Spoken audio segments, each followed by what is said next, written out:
কিরে এখানে মন খারাপ করে বসে আছিস কেন?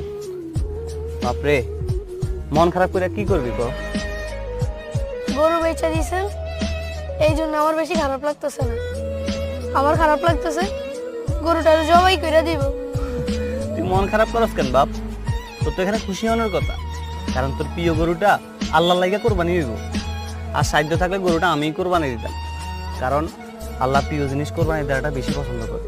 কোরবানির কাহিনী তো সেইটাই কয় যে প্রিয় বস্তু কোরবানি দাও।